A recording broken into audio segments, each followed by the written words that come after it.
Hey,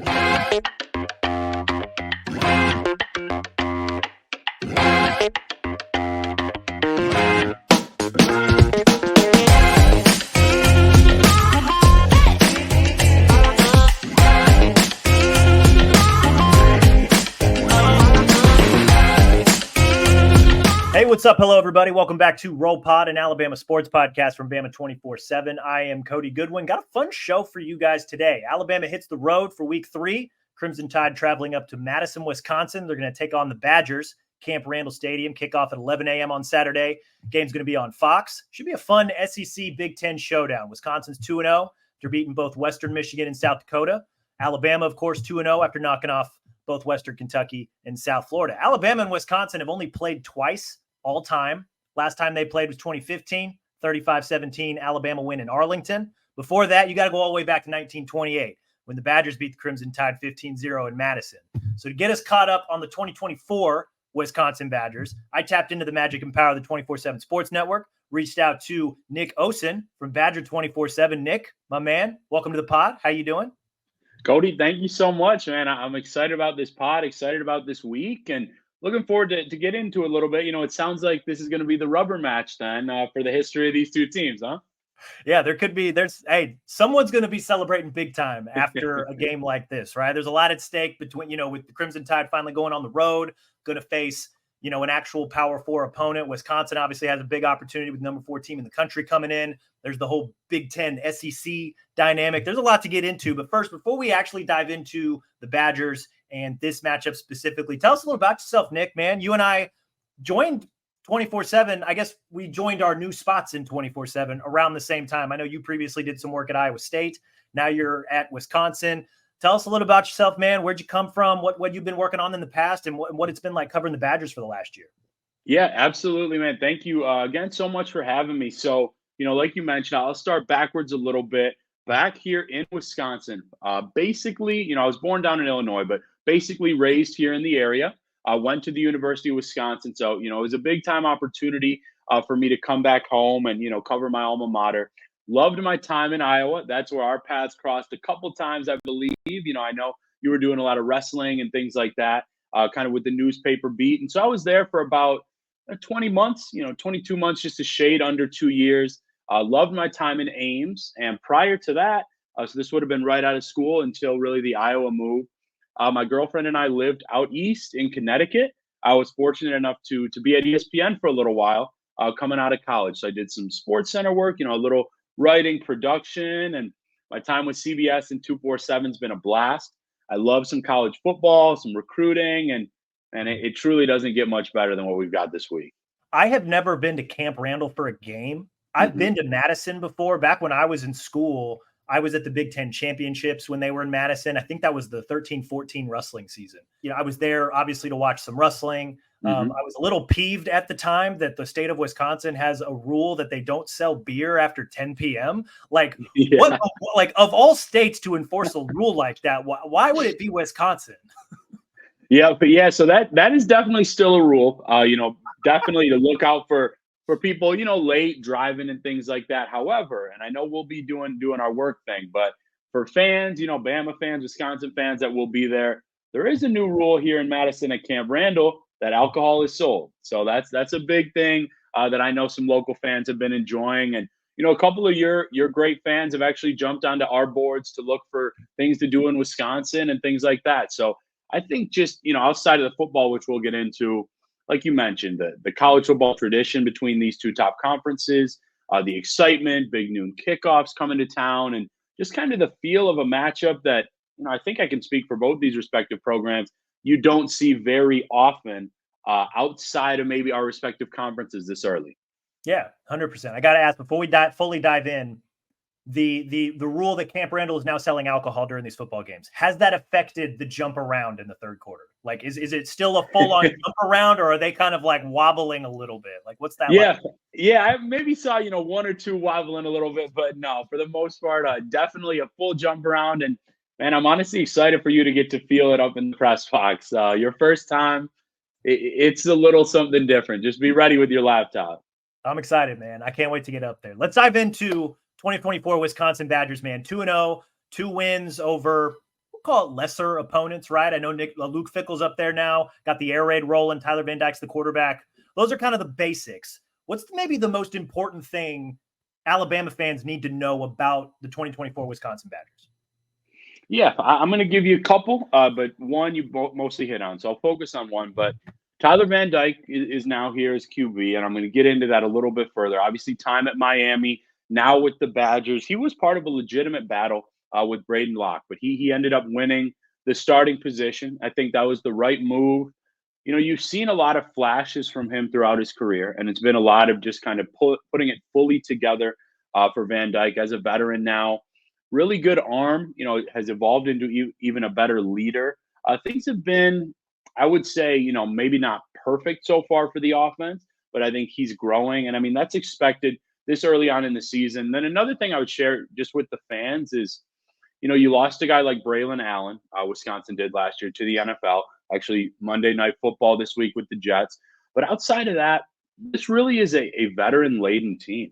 Whether you think of Van Dyke, whether you think of Malusi, who I believe is sixth year, running back, he's in his 6th year of college football. Almost the entire wideout core is back from 2023. The offensive line is one of the deepest and most experienced, I would say, just in terms of time at Wisconsin and talent levels that you'll see really, in the area, in the region. Secondary is a bunch of 3rd, 4th, 5th year guys. Linebackers, too. There's some youth you'll see a little bit more in the D line and maybe some of the middle linebacker that I'll get into. But yeah, overall, something that maybe a little bit deeper, but just that fans won't always recognize is this team is older. And whether the year ends, 12-0, 9-3, 7-5, whatever that may look like, I think there are a few guys that you'll certainly hear their names called in the NFL draft. And while the roster's similar to 2023, we've seen physical jumps and improvements from several of these top players. Experienced team, a lot of names, right? Like Tyler Van Dyke's a guy who, you mentioned it, came from the ACC, was ACC, I believe, Offensive Rookie of the Year. I think just in general, ACC Rookie of the Year, his first, full year as a starter at Miami. So we know he's good. He's got some talent. I wanted to ask you a little bit more about the air raid. This is not your grandfather's Wisconsin. I don't even think this is like your Wisconsin, right? Like when I think Wisconsin, I think big, bad offensive linemen. I think Ron Dane and Melvin Gordon. I think these guys are going to pound it down your throats and run for 3,000 yards in a season. But also when I think of Luke Fickell, I think of the air raid. What has that been like? What has that transition been like? You got to cover him last year here. You mentioned the experience. What has the offense looked like with this air raid, with this kind of new look Badger offense? Yeah, I think you led into that really well. Clearly, your college football because they do still run the ball a lot. Phil Longo gave us a really interesting number, and I don't want to mess it up. I want to say it was like 12 or maybe 18, but basically in a bunch of his career running the air raid at different stops, they had only thrown the ball like 18 times more than they'd ran it. So even though you have this kind of, sexy name, this new look offense, a lot of that is like scheming, formations, trying to recruit some different types of players. But running the ball is always going to be important in this great college town of Madison. And that has not changed. And you're still, Cody, even though, I've got a lot of, respect for the SEC and I followed the national stage, I'd even say better than most, even compared to SEC, Ohio State, other Big Ten schools. This line is pretty massive. They've got a lot of size on the offensive line. I think of those kind of quote unquote twin towers, the end blocks at tackle, Riley Mahlman, and of course, Jack Nelson, again, more veterans. So I think that they are key in terms of that run game that you said. But with the air raid, it's a lot of rhythm and timing, right? It's not just deep shots or necessarily throwing the ball for 450, 500 yards. There's pace, there's tempo. A guy like Will Pauling that I'm going to hold off a little bit because we're going to get into him later. But, that's a name that if you're not familiar as a college football fan, you definitely should be. Was one of the top wideouts in the Big Ten Conference last year. So, he's really important and just evolving, right? The evolution from last year to this year, I think they have made some strides. I think there's a lot more confidence from Coach Longo, Coach Fickell. Luke Fickell just overseeing really with both sides. He's got more of the defensive background. But I think you're starting to see that evolution. And I think the recruiting wise is trending that way as well. With something like the air raid, especially when you're overhauling the identity of what Wisconsin used to be, it's going to take a cycle or two, right? You got to get your athletes in there. You might plug and play with, some portal additions here and there. It's going to take a minute. Like it's not going to flip the switch and immediately they're running that. I do like that Wisconsin. I mean, you kind of hit on this. Still a lot of big dudes on that roster. We got to talk to. We're recording this on Monday evening, publishing it on Tuesday.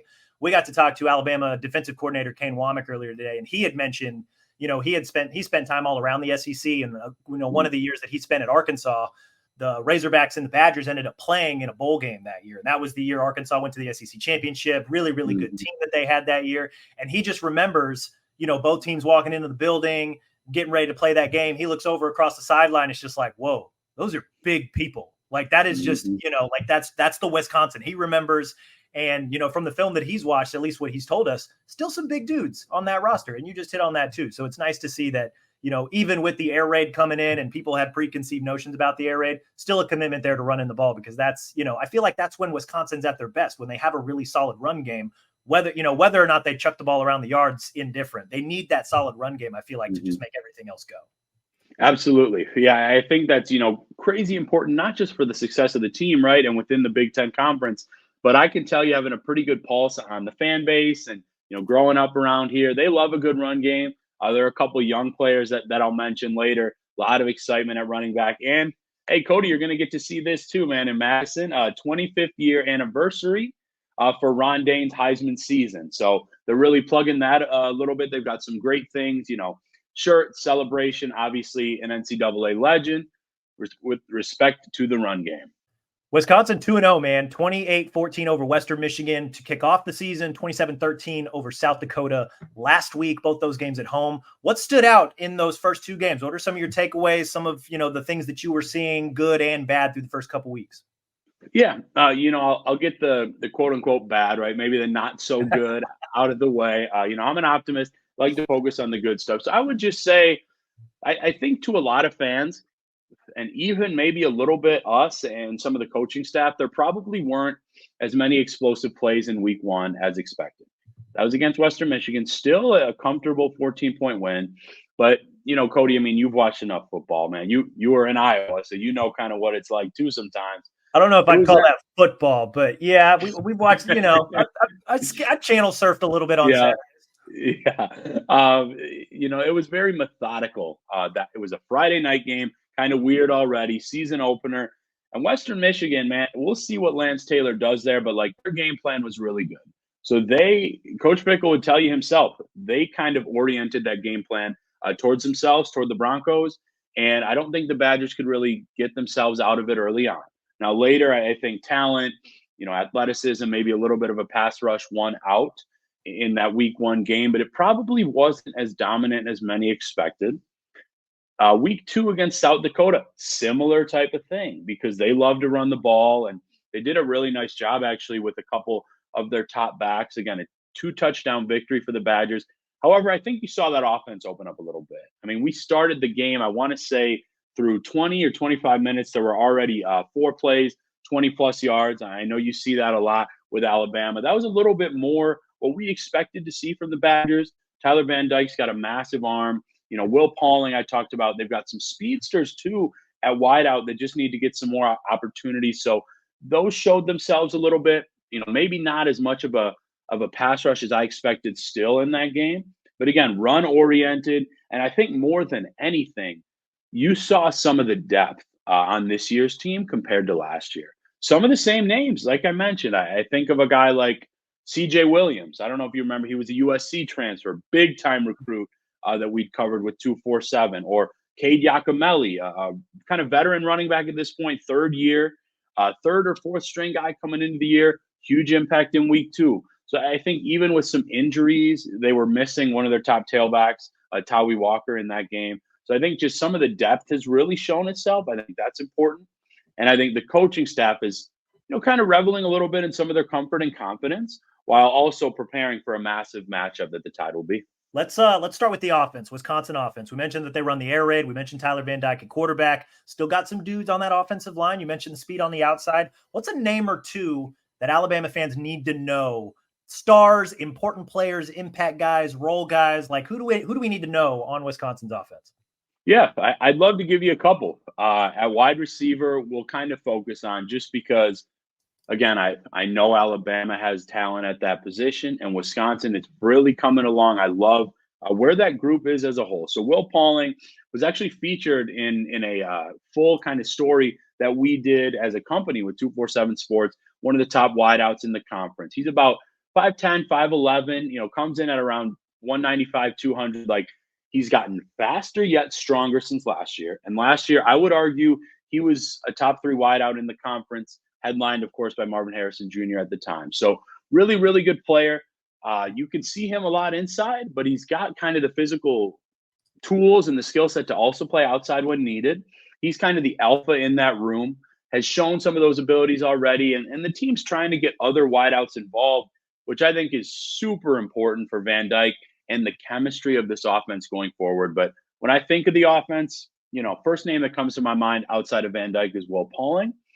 And then I'll also mention a guy like Trech Kekayuna.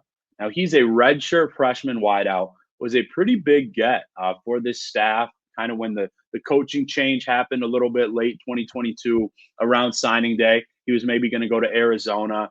He's a little bit smaller in terms of his physique, but honestly, you mentioned Arkansas, former Arkansas wide receivers coach, and now here, Kenny Guyton, described it the best. Kekayuna is a guy that can honestly make you miss a little bit in a phone booth. Like, he is so elusive. He's fast. He's quick, twitchy. Like, you can be all those different things, which he is. He's got good ball skills. Still adjusting, I'd say, a little bit to kind of some of the physicality. And obviously, when you got a guy like Pauling, as your top slot, got to see when snaps can come and things like that. But he's a legitimate playmaker. And then I already told you a couple running backs too. You maybe don't have that Braylon Allen, Melvin Gordon, Jonathan Taylor, huge name. But I would venture to say, Cody, I think multiple backs in this room will end up in the NFL going forward. So it seems like kind of by committee out of the running back room, and then you've got a couple of guys specifically leading the receiver room. It's interesting that you brought up the receivers specifically as guys that we need to know, because you look at Alabama's secondary, a little bit remade group from last year. 4 of 5 starters from last season are now gone. 3 of them in the NFL. One of them, Caleb Downs, transferred to Ohio State. Only guy returning, Malachi Moore. They did tap into the transfer portal, brought in Keon Sabb from Michigan, brought in Damani Jackson, another former 5-star recruit from USC. Everybody else is a freshman. So, like, when you say, like, hey, the guys you need to know are the receivers on this Wisconsin offense, my antenna's going up a little bit, because it's like, all right, like there's some youth and, not a ton of experience, I think, in this secondary. And I don't know, you probably didn't watch the Alabama-South Florida game at all, but a couple of those freshmen, the South Florida quarterback, Byron Brown, very talented athlete. If he was on at all throwing the ball in that game, South Florida would have hit a couple of deep shots. So interesting that you bring up receivers. I'm immediately thinking, okay, there's some young guys in Alabama secondary. What's that matchup going to look like? That could be one that we end up talking about later. I know that on the later in the show, I'm going to ask you about specific matchups that you're looking forward to. I wonder if that's going to be one of them, just based on the guys that you mentioned. Yeah, we will be getting into that. And actually, Cody, I did watch a decent amount of that game. I saw, I think, the third quarter live, and then went back and watched some of the fourth as we were kind of wrapping up some of the coverage. In terms of the NFL from last year, there's Terry and Arnold, Kool-Aid McKinstry, and who was the third? Jalen Key. He was Mr. Irrelevant. He was picked by the Jets. Okay, cool. I remember him, but I didn't remember him getting picked. I got you. Yeah, those 3 guys off to the NFL, had to remake the secondary with a handful of transfers, some highly touted freshmen. They're talented freshmen, but they're still freshmen, right? And this is going to be a big test for them. First road game, you know how rowdy Camp Randall can get. So going to be interesting to see how those guys hold up, especially against the talented receivers that you mentioned. Flip side of the ball, Wisconsin's defense. This is another, when I think Wisconsin, I think of just rough and tumble defenses, guys that are going to hit you, kind of that red and white brick wall, so to speak. Just, they always seem to have dudes. What are some names that we got to know on this Wisconsin defense coming up on Saturday? Yeah, so even, in SEC country, I'm sure you guys have heard of some of these names. One legitimate All-American last year was I believe, third-team All-American and preseason second team, Rico Holman, Ricardo Holman at cornerback. And so, again, it's just kind of going with our wide receiver cornerback theme. He's about 5'9", 5'10", one of the most technically sound defensive backs you'll see in the nation. I'm not a guy that's going to try to overhype anybody, but I think I'm comfortable saying that. Just what this staff, Coach Fickle, cornerbacks coach Paul Haynes, what they've done with this young man from, not playing a ton or not being kind of as consistent, that would have been in his, I think second year of college football to then last year. What he did as a redshirt sophomore standout, man, Cody, he has made leaps and bounds. And I believe it was in week one. I don't think Western Michigan threw his way once. I mean, he's covering, he's taking away half the field or a third of the field, however you want to look at it. So he's truly one of the best corners we've seen at Wisconsin in a long time.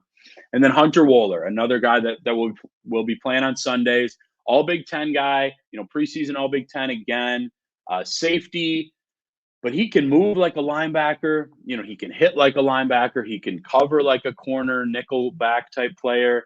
Really impressive. Wisconsin kid, bleeds Badger red. Has taken a lot of pride. And, he's a guy that would have heard his name called. I probably would have ventured third, maybe fourth round last year.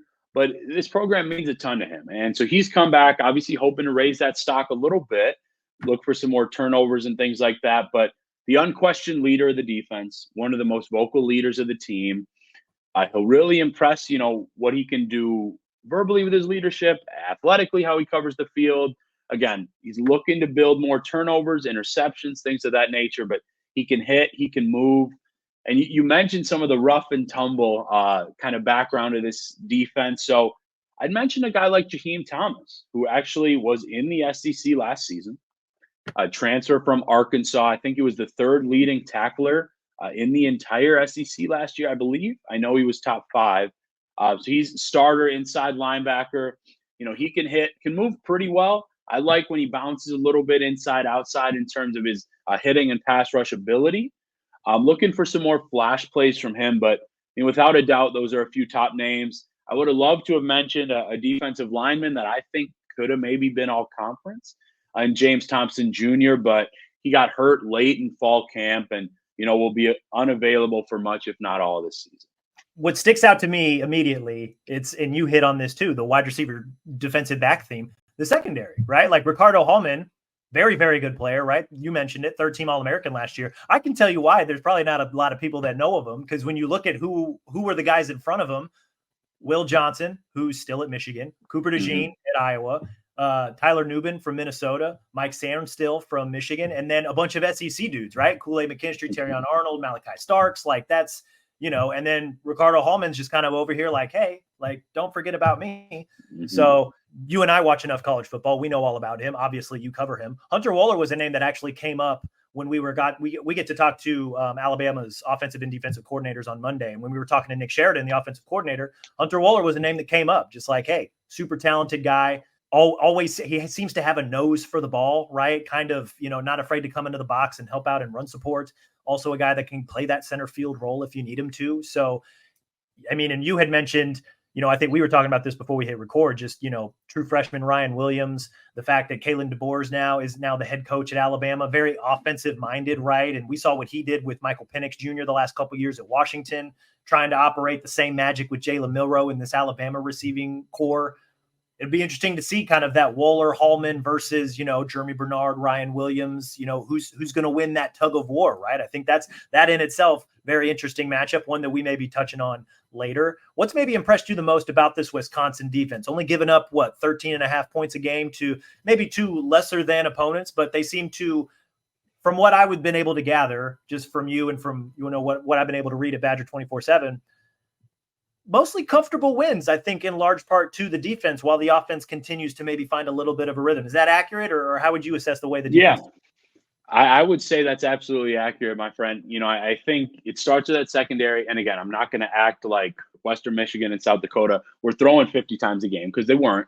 But, I mean, it's been nearly perfect. I can think of maybe one deep shot that, they've really allowed. I think the guys are living up to the billing. I can go further, too, with names. That just shows it's not something we always see, at Wisconsin. But like Preston Zachman at safety, again, just a hard-nosed, athletic, nose for the ball. Nazir Forkurine, actually a veteran transfer from Grand Valley State about a year and a half ago, and has kind of been renowned as the most improved player maybe on the entire team.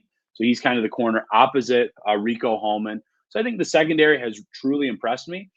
And then what I would say is, at times last year, the defense actually was quite good the second half of the year, right? But there were times early or late, wherever you want to look, they'd bend and maybe they'd still break. And through 2 games, this defense has been put in some tough spots. I mean, they'd be honest about that, or other players, the offense would say so, and they have not broken. I can think of basically South Dakota had, I think, 7 or 6, at least 6 opportunities within the 10-yard line at Wisconsin last week. Like I think, second or third down. Then there was a targeting call, so they got a fresh set of downs. And the D line, even missing their best player, even not this renowned unit, like they hunkered down. And you'll see some true freshmen in there. They got the stop. And I think it just shows, and Coach Fickle would echo this, Hunter Wohler would, mental toughness, mental togetherness this year, I think is at a different level. And that's why, even though they're still bringing in kind of some of the higher depth and talent at some of these defensive spots, that's going to have to be needed to succeed in the Big Ten or the SEC. I think that's a spot that you can't really measure. And I think we've seen it grow in year 2 under this leadership and the system. When you look at the game itself on Saturday, the on-the-field matchups, what matchups specifically intrigue you the most when you think about Saturday's game?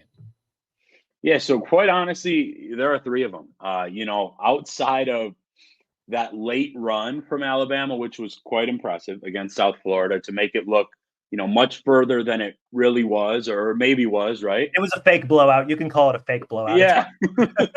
I'm too nice for that stuff. But, fake, to make it look like a fake blowout. Outside of that late run, I did notice some of the, I'll do this quote unquote because South Florida didn't necessarily connect, but some of the potential holes in the secondary.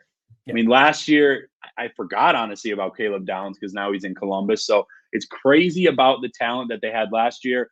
I'm sure there are plenty of 4- or 5-star guys back there. I, of course, knew about the transfers, specifically Saab after his, I think it was big week 1, I want to say.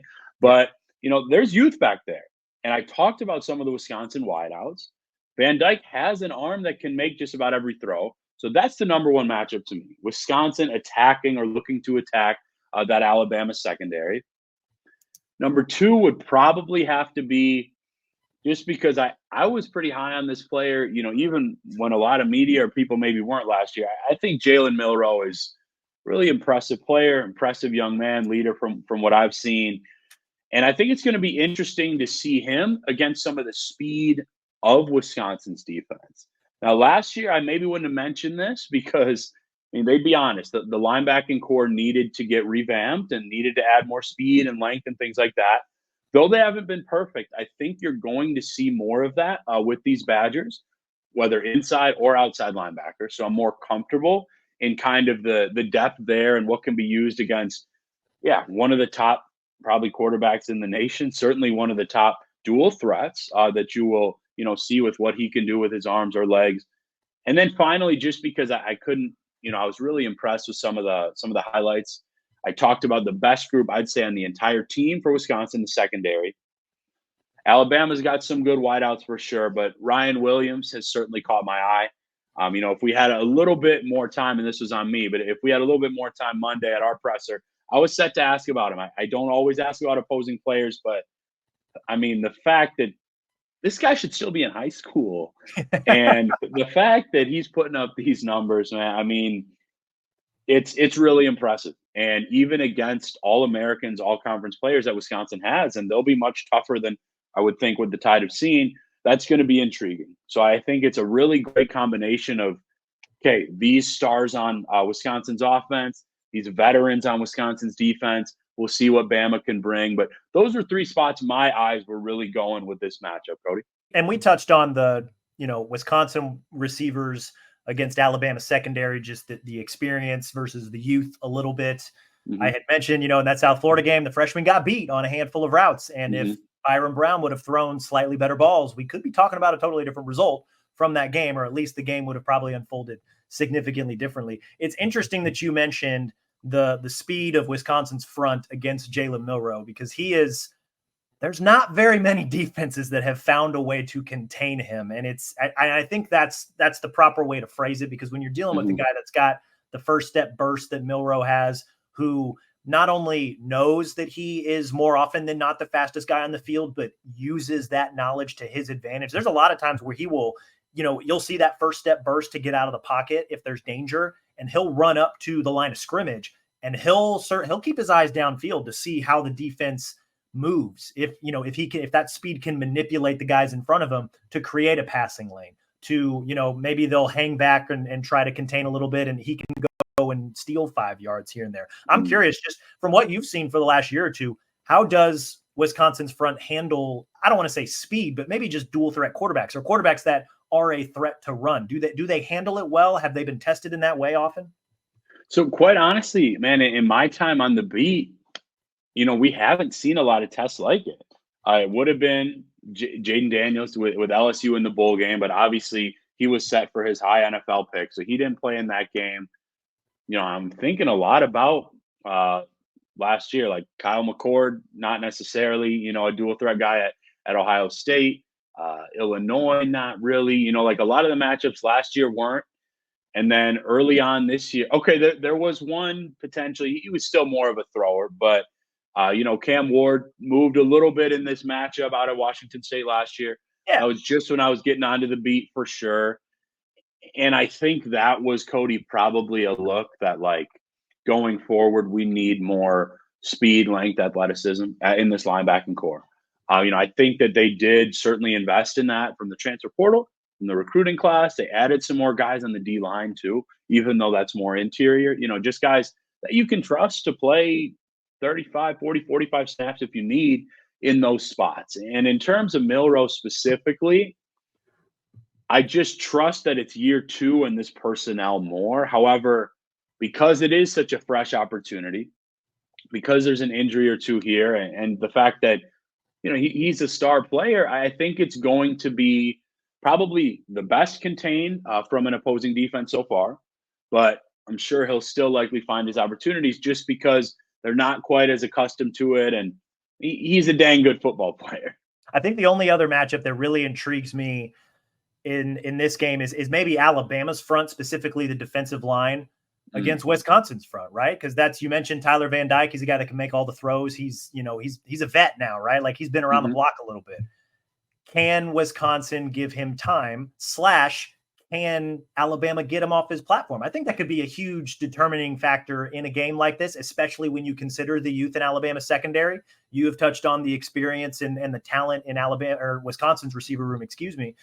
Can Alabama get Van Dyke off his platform? Can they make him uncomfortable? Can they force him to, have to move a little bit? I'm not sure how accurate his throws are if he's got to move off his platform. I'm not sure how comfortable he is taking a hit here and there.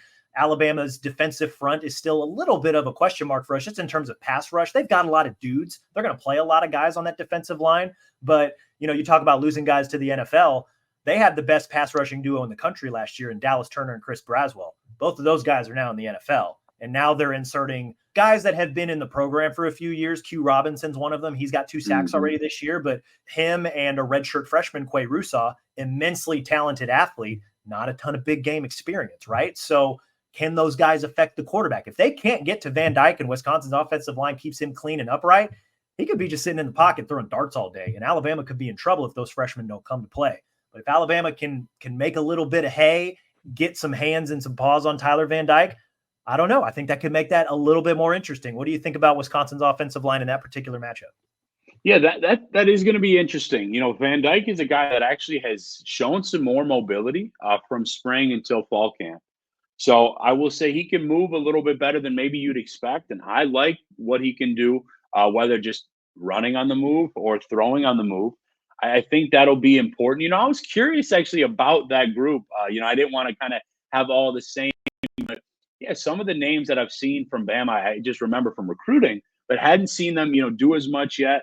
I'll ask you, is Keon Keeley in the mix there yet, or still kind of developing a little bit? Because I know he was a huge ad for them too. Yeah, he was a superstar monster recruit, right? And he's had a kind of an interesting time at Alabama because he was a summer enrollee before last season, right? And so Nick Saban, back when he was the head coach, that seems like forever ago now, right? Yeah.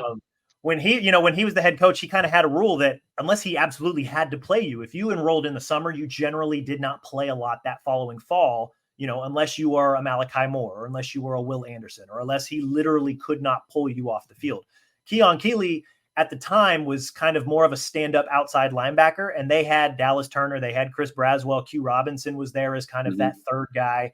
They didn't necessarily need Keon Keeley, right? So let's keep him here. Let's develop him a little bit.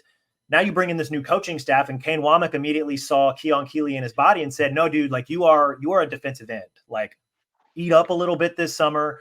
Now he's in his second. He's a redshirt freshman now, learning an entirely different position. So probably not going to see a lot of them unless, one team's up 50 points in the fourth quarter, then maybe he'll get some run.